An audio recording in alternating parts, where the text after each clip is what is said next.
மக்களாகிய நாம். வணக்கம் வணக்கம் வணக்கம். வணக்கம். சரி, மக்களாகிய நாம் எல்லாரும் ஒன்று கூடிட்டோம். இன்னைக்கு பேச போறது பொதுவா நம்ம அரசியல்ல சினிமா இருக்கிறத பத்தி பேசுவோம். இன்னைக்கு சினிமால இருக்கிற அரசியலை பத்தி பேசுவோம். கட்சி வளர்த்ததும் ஆட்சி பிடிச்சதும் இந்த சினிமா தான். அட அமெரிக்காவுல ஆட்சி அமைச்சதும் இந்த சினிமா தான். நம்ம ஊர் எடுத்தா சினிமா அரசியல்லாம் தனித்தனியா நம்ம பார்க்க முடியாது. ரெண்டும் ஒண்ணுதான். சினிமாவே தான் அரசியல் வரையலாம். சினிமாவும் அரசியல் சேர்ந்தானே வருது. கலைஞர் காலத்துல இருந்து, அண்ணா காலத்துல இருந்து, எம்ஜிஆர், ஜெயலலிதா, இன்னைக்கு இருக்கிற முதல்வர் வரைக்கும், முன்னாள் துணை முதல்வர் வரைக்கும் சொல்லணும்லங்க. எனக்கு பிடிக்கும். முன்னாள் எக்ஸ்எம்எல்ஏ, முன்னாள் எக்ஸ்சிஎம், சாரி எக்ஸ்எம்எல்ஏ சொல்லிட்டு எக்ஸ்சிஎம். சரி வாங்க, சரி சொல்லுங்க, என்ன பத்தி பேசலாம் இன்னைக்கு? ஓகே, ரொம்ப சில முக்கியமான விஷயம். தமிழ் சினிமால இன்னைக்கு அவர் ஒரு முக்கியமான ஒரு இடத்துல இருந்து விஜய் விலகி இருக்காரு. ஸோ ஆல்மோஸ்ட் அவருடைய ஒரு படம் வந்தா ஒரு 500 கோடி ரூபாய் பிசினஸ்ன்றாங்க என்டையர்லி. ஸோ அந்த ஒரு இடத்த விட்டுட்டு இன்னைக்கு விஜய் அதை தாண்டி போயிட்டார். அடுத்து பாத்தீங்கன்னா அஜித், அவர் தன்னுடைய பேஷன், அவர் என்னைக்குமே தனக்காகவே இருக்கிறவரு, தன்னுடைய பேஷனை நோக்கி போறவரு. இன்னைக்கு அவருடைய கான்சென்ட்ரேஷன் ஃபுல்லா ரேஸ், அந்த மாதிரி சொல்லுவாங்க, என் வழி தனி வழின்னு. அது அஜித்துக்கு தான் பொருந்தும். அது படம் மட்டும்தான் என் வழி இல்ல, எனக்குன்னு அவருக்குன்னு ஒரு வழி வச்சிருப்பாரு. அது உண்மைதான். இல்ல, அவரு கார் ஓட்டிட்டு அப்பப்பதான் நடுவுல படம் நடிச்சிட்டு இருந்தாரு. அதனால ஒண்ணும் பெரிய ஆச்சரியம்லாம் இல்ல அது. ஆமா, இல்ல அஜித் நமக்கு எல்லாருக்குமே தெரியும், அவர் ரூட் ஒரு மாதிரி, அவருடைய ஏரியா ஆஃப் இன்ட்ரெஸ்டே வேற மாதிரிங்க. ரைட். இப்ப தெலுங்கு இண்டஸ்ட்ரி, இன்னைக்கு புதுசா கன்னடா இண்டஸ்ட்ரி, பாலிவுட் ரொம்ப காலமாவே இன்னைக்கு நிறைய பெரிய பெரிய இண்டஸ்ட்ரீஸ்ல பெரிய பெரிய நம்பர் பண்றாங்க. All set and ton cinema நல்ல நல்ல சினிமா ஓடுது, நிறைய நம்பர் பண்ற சினிமா ஓடுதுன்னா அது ஒரு பொருளாதார வளர்ச்சி தான். அது சம்பந்தப்பட்டு இருக்கிறவங்களுக்கு, அது சம்பந்தப்பட்டு சினிமாவை எதிர்பார்த்து ஒரு டோக்கன் வச்சிருக்கிறவங்கல இருந்து, அது சுத்தி பக்கத்துல இருக்கிற ஹோட்டல் கடை வச்சிருக்கிறவங்கல இருந்து, அது ஒரு பொருளாதார செயின் தான் அது. சோ அது இன்னைக்கு பொதுவா மக்களுக்கு தியேட்டருக்கு போற எண்ணம் கம்மி ஆயிடுச்சு. இதெல்லாம் பத்தி இருக்கு. எப்படி இருக்கு முந்தி இருந்த, இப்ப நம்ம சின்ன வயசுல காலேஜ் படிக்கிறப்பெல்லாம் தியேட்டர் தான் நமக்கு இருந்த ஒரே சோர்ஸ்.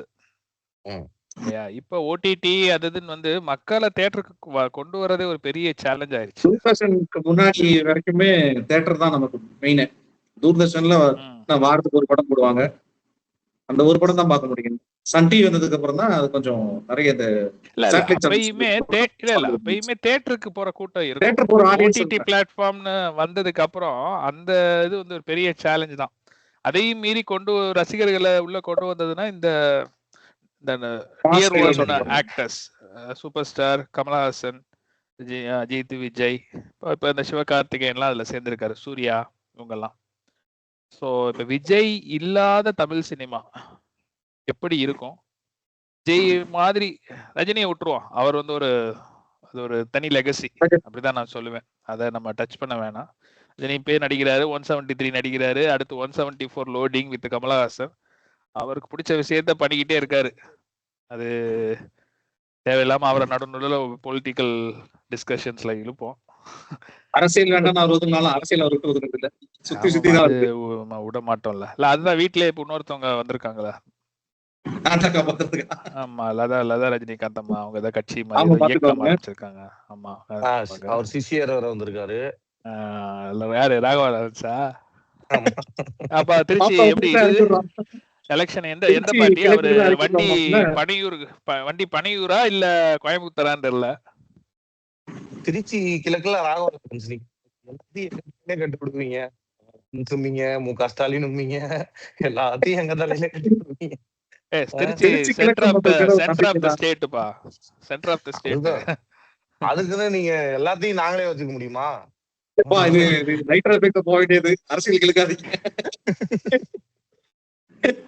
சரி, இப்ப விஜய் இல்லாத சினிமா எப்படி இருக்கும்? ஃபார் எக்ஸாம்பிள் சேலரி எடுத்தீங்கன்னா கூட ரஜினி விஜய் வச்சுதான் அது இதாகும். விஜய் படம் இவ்வளவு கலெக்ஷன் அஜித்தோடது. நம்ம ரஜினி அண்ட் கமல் அதே மாதிரிதான். இப்ப விஜய் இல்லாதது அஜித்துக்கு கூட ஒரு இம்பாக்ட கிரியேட் பண்ணலாம். ஆமா, அஜித்தோட சேலரி குறையலாம், இந்த அளவுக்கு செலவு கொடுக்கறதுல இருக்காங்க, யோசிக்கிறாங்க. காம்படிட்டர் இல்ல. மேபி நெக்ஸ்ட் அதான் ரஜினி சொன்னதான் ஞாபகத்துக்கு வருது. அது கமல் சொன்னாரு, கோல் போஸ்ட் 2 பக்கம் இருந்தாதான் மேட்ச், ஒரு பக்கம் மட்டும் இருந்தா மேட்ச் கிடையாதுன்னு. அது அது என்னமோ அது உண்மைதான். உண்மைதானே. உண்மைதான். ரஜினி கமல் அது உண்மைதான். பிளான் பண்ணி தான் செட் பண்ணாங்க. அது நல்லாவே வச்சிருந்தாங்க. ரொம்ப வருஷம் நல்லா வச்சிருந்தாங்க. இல்ல ஒரு லெவல் வரைக்கும் வந்தது. அப்புறம் ரஜினியோட கிராஃப் வேற மாதிரி போயிருச்சு. Business, amount of business. Same with Vijay also. விஜய்க்கு இப்ப பாத்தீங்கன்னா துப்பாக்கி வரைக்கும் ஒரு மாதிரி, அந்த துப்பாக்கி தான் அந்த ம். அந்த கிராஃப்ல Peak. ஒரு சேஞ்சே. அப்புறம் அந்த ஒரு 2 படம், ஒன்று ஜில்லா ஓரளவுக்கு நார்மலா போச்சு. அப்புறம் இன்னொரு படம் பைரவாவா, அதுவும் ஓரளவுக்கு கலெக்ஷன் வைஸ் வந்துச்சு. பட் அப்புறம் பெரிய கிராஃப் இதுனா தூக்கி விட்டதுன்னா அந்த மெர்சல், தெரி, இல்ல அவரு அஜித். கிட்டத்தட்ட அவருடைய லாஸ்ட் ஃபியூ மூவிஸ்லாம் மொக்க படமே வந்து நல்ல கலெக்ஷன் வர மாதிரி தான் இருந்தது. வாரிசு எல்லாம் பெருசா ரிசல்ட் இல்ல. அந்த அதுவே ஒரு வாரிசு படத்தை 300 எப்பதான் 400 விடுவாங்க? கோடி. அவரே சிஎம் ஆயிட்டாரு. நம்ம இவர் சொன்ன அப்புறம் மாதிரி வராது. ஒருவேளை அவரே பார்த்துட்டு வேணான்னு சொல்லியிருப்பாரோ. இல்ல எல்லாரும் பாத்துட்டாங்கன்னு விட மாட்டாங்களா என்னன்னு இல்ல தெரியல. அது இருக்காது. மேபி அவுட்கம் அவருக்கே சில கிளிப்பிங்ஸ்லாம் அந்த யூடியூப்ல எல்லாம் வருது. நான் இன்னும் பார்க்கல. நமக்கு இந்த பைரசி இதை பார்க்க கூடாதுன்றது ஒரு நானும் பார்க்கல. இதாவே வச்சிருக்கேன். அது பார்க்க கூடாது, ஒரு தப்பான விஷயம் அது. பார்த்தவர்கள் பார்த்ததால் சொல்லுகிறோம். இல்ல இல்ல சிலது அப்லோட் பண்ணிருக்காங்கல்ல, யூடியூப்லயே வருது சில கிளிப்பிங்ஸ்லாம். ரஜினி தலைவர் வந்து இப்ப தர்மன் ஒரு வழியா ஒரு முடிவுக்கு வந்தாச்சு அந்த படம். அத அவரே சொன்ன மாதிரி வந்துருச்சுன்னு ரவிக்குமார் வந்துருச்சுன்னு நம்புவோம். நல்ல முடிவுக்கு வந்துருச்சு. அஸ்வத் மாரிமுத்து நல்ல நாலாவது டைரக்டர். டைரக்டராக உறுதி செய்யப்பட்டாரா? ஆமா, இல்ல நாலாவது நல்ல director. நல்ல டைரக்டர் தான். டிராகன்லாம் நல்ல ஒரு இன்ட்ரெஸ்டிங் சப்ஜெக்ட் தான். இல்ல இந்த ஒரு விஷயத்துல ரஜினி ஆக்சுவலி நம்ம பாராட்டியே ஆகணும். ஓகே, 4 டைரக்டர் மாத்திட்டாங்க. இதுல ஒரு சின்ன பதட்டம் இருக்கு ரஜினிக்கு.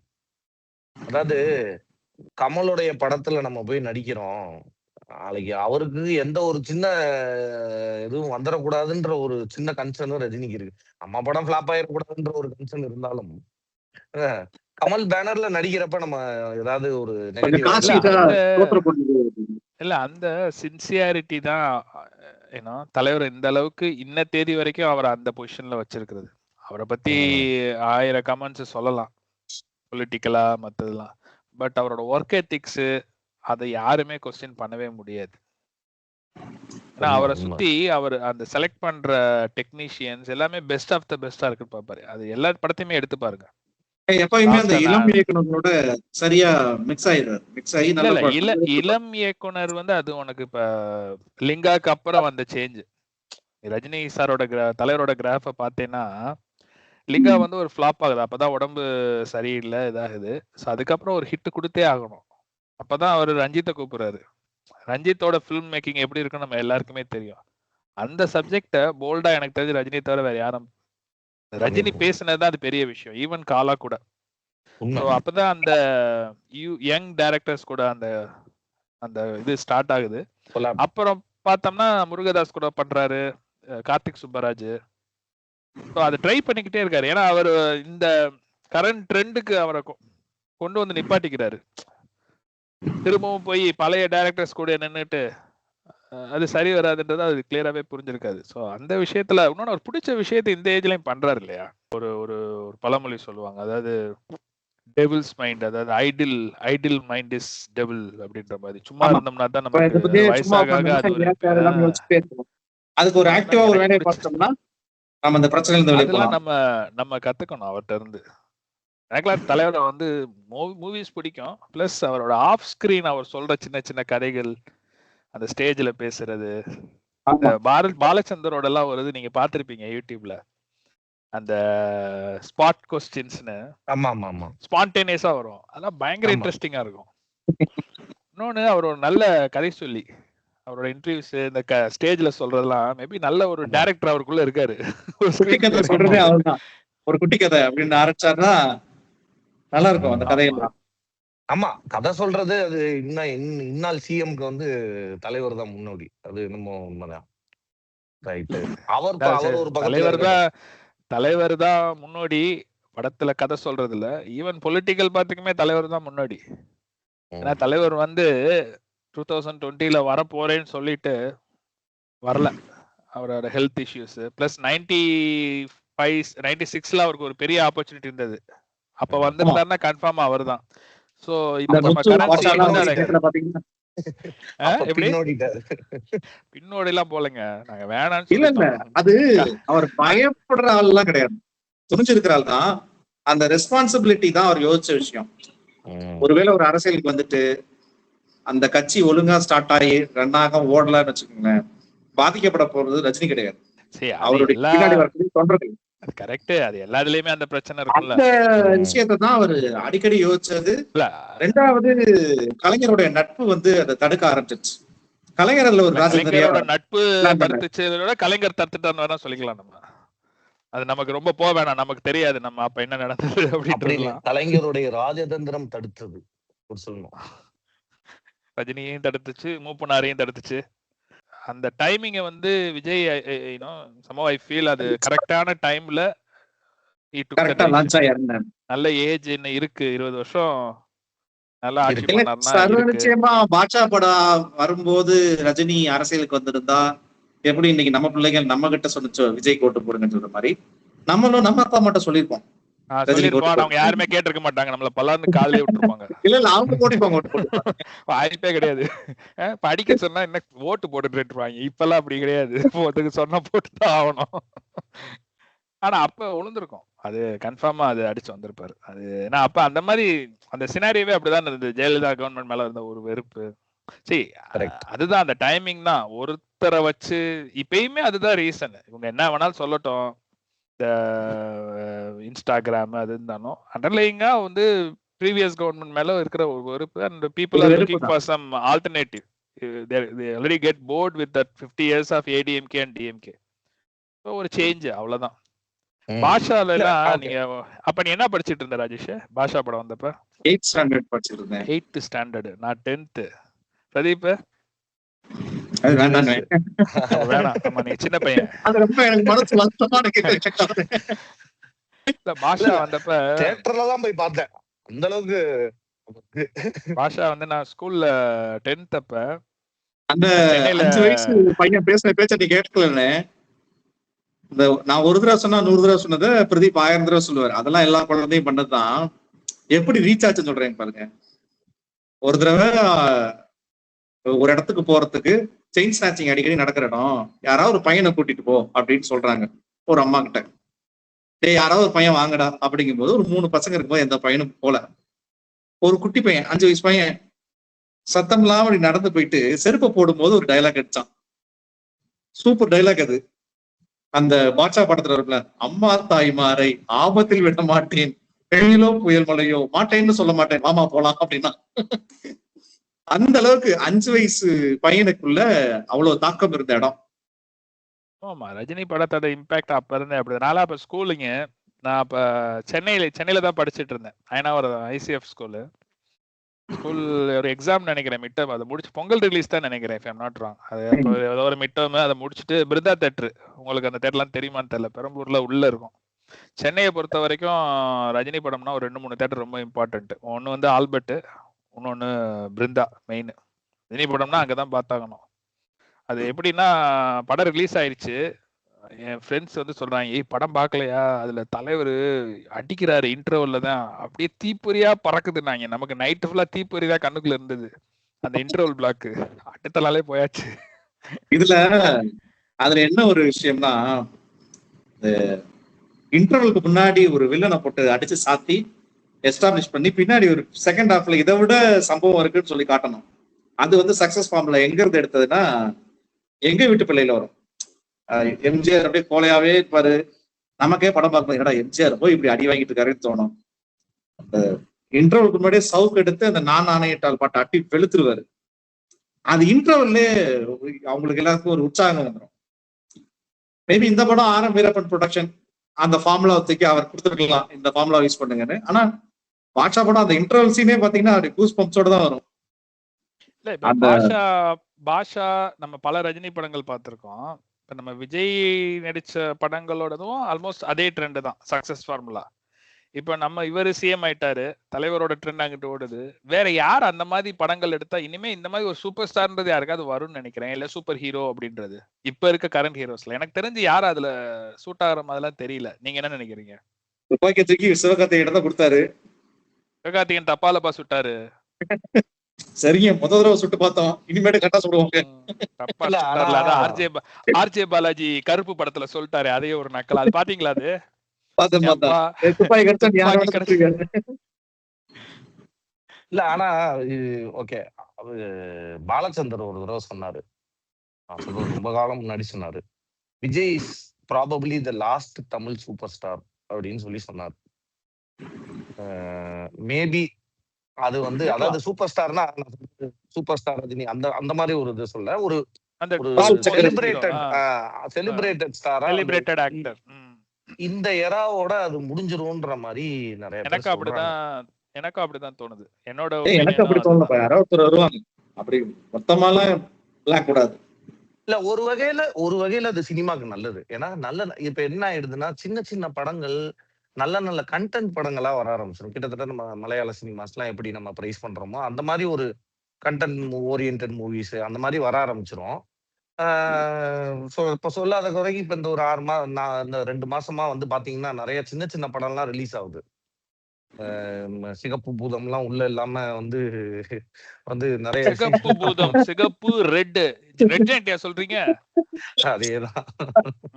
சினிமாவை அரசியல் விட மாட்டேங்குது, அரசியல் சினிமா பேசாதீங்க, அரசியல் விட மாட்டீங்க. அவரும் எதிர்கட்சி தலைவர் ஆயினது சினிமாக்கு பெரிய லாஸ் தானே. அடுத்த இவர் இன்பநிதி வந்துட்டார்ல, மேபி அவர் எடுப்பாரோ என்னமோ. அதான் எடுக்கிறாரே, அவர்தான் எடுக்கிறாரு. இப்ப கமலஹாசன் ரஜினிகாந்த் 2 பேரும் நடிக்கிற படத்தை வந்து இன்பநிதி வழங்கும். அப்புறம் ஒரு 4-5 இயர்ஸ்ல அடுத்து அது ஒரு ஷிஃப்ட் வந்துரும் இல்லையா? ஆனா நீங்க அரசியல் விட்டு வரவே மாட்டீங்கன்னு திரும்ப உள்ளதான் வருது. அரசியலும் பிரிக்க முடியாத ஒன்று. எப்படி அவங்களோட ப்ரொடக்ஷன் குறைஞ்சிச்சோ அதே மாதிரி இப்பயும் ப்ரொடக்ஷன் குறையறதுக்கு வாய்ப்பு இருக்கு. மேபி சன் பிக்சர்ஸ் படத்தை எடுக்கலாம், அவங்களுக்கு மேபி அவங்க எப்பயுமே அதுக்காக நிறுத்துறது இல்ல. அதனாலதான் அவரு சிஎம் பர்த்டேக்கு இவ்வளவு நாள் சத்தமே இல்ல, எலெக்ஷன் முடிகிற வரைக்கும் எந்த பாட்டும் போடல. அப்புறம் பாட்டை போட்டாங்க, இப்ப சிஎம் பர்த்டேக்கு வீடியோ எல்லாம் போட்டாங்க, பாத்தீங்களா? ஆமா, சூப்பரா இருந்துச்சு. என்னதான் நல்ல படங்கள் வந்தாலும் எல்லாமே பண்ணாலும் அந்த ஒரு மாஸ் ஹீரோ படம் இல்லைன்னா வந்து நல்லா இருக்காது. ரெண்டாவது சம்பாதிக்கவும் முடியாது. அல்டிமேட்லி ஒரு பெரிய பிசினஸ், இத்தனை குடும்பம் சம்பாதிக்கணும் சொல்லுவாங்கல்ல, அந்த ஒரு இது ஒரு பெரிய ஹீரோ இருந்தாதான் ஒரு பெரிய வில்லன். அதுக்குண்டான கொஞ்சம் மொக்கையாதான் இருக்கும், அது கொஞ்சம் கிரிஞ்சு படமா தான் இருக்கும். இருந்தாலும் அதை நம்ம ஓட வைக்கணும். நிறைய பேரோட குடும்பத்துல அடுப்பு எரியும். கமல், ரஜினி படம், விஜய் படம் எல்லாம் பாத்தீங்கன்னா கேரளால நல்ல ஓடும், நல்ல சூப்பரா வந்து எல்லாரும் ரசிச்சு பார்ப்பானுங்க. ஆனா மம்முட்டியோ மோகன்லால் அப்படி நடிச்சா ஒத்துக்க மாட்டாங்க கேரளா மக்கள். அதே மாதிரி நம்ம ஊர்ல கேஜிஎஃப் வந்து அந்த ஓட்டம் ஓடுச்சு. கேஜிஎஃப் வந்து தமிழ் படத்தை எல்லாத்த விட சூப்பரா ஓடுச்சு. ஆனா அதே படத்தை நம்ம எடுத்தாங்க வச்சுங்க, லாஜிக் கேட்பானுங்க நம்ம ஆளுங்க, என்னது இடிக்குது அப்படிப்பானுங்க. பாட்ஷால ஆரம்பிச்சு தர்மன் வரைக்கும் பேசிட்டோம். அரசியல் துறைக்கு மூவ் ஆனது மூலம் நம்ம உதயநிதி அவர்களும் விஜய் அவர்களும் இனிமே மக்களை நல்லா பாத்துக்க போற மாதிரி சினிமா துறையை பாத்துக்கிறதுக்கும் இப்ப இருக்கிறதுல ஹீரோஸ்ல வருவாங்கன்னு நம்புவோம். சினிமா துறை படத்துல நடிக்கும் போது ரஜினிகாந்த் இவ்வளவு பெரிய ஆளா வருவார் நீங்க எதிர்பார்த்தீங்களா? ஆமா, இல்ல விஜய் ரூல் பண்ணுவாருன்னு எதிர்பார்த்துமா? அது மாதிரி ஒரு ஆள் வருவார்ல, வருவாரு. பிரதீப் சொல்ல முடியாது, வரலாம், அவரை மறந்துட்டோம். சரி, ஓகே. நம்ம மேபி இது நம்ம பாலிடிக்ஸ்ல இருந்து இந்த சினிமா டாபிக் கொஞ்சம் டிஃபரெண்டா. ஆமா, இது ஒரு அரட்டை மிகுந்த அரட்டை. ஆமா, எக்ஸிஸ்டிங் சினிமா ரிவ்யூவர்ஸ், கண்டென்ட்ஸ், கிரியேட்டர்ஸ்க்கு நம்ம ஒரு காம்படிஷன் மாதிரி வந்திருக்கோம் இன்னைக்கு. அடுத்து திரும்ப பாலிடிக்ஸா இல்ல சினிமாவான்றது அடுத்த எபிசோட்ல நம்ம டிசைட் பண்ணலாம். இன்னைக்கு உங்க நேரத்தை ஒதுக்குனதுக்கு மிக்க நன்றி. இது போன்ற வீடியோக்கள் எப்படி பண்ணணும், என்ன பண்ணணும்னு மக்கள் உங்களுடைய கருத்துக்களையும் நாங்க வரவேற்கிறோம். உங்களுடைய கருத்துக்கள் மூலமா அடுத்து நாங்களே மெருகேற்றிக்கிறோம். பண்ணாதீங்கன்னாங்கன்னா சும்மா இருப்பா, டிமோட்டிவேட் பண்ண சொல்லாதப்பா.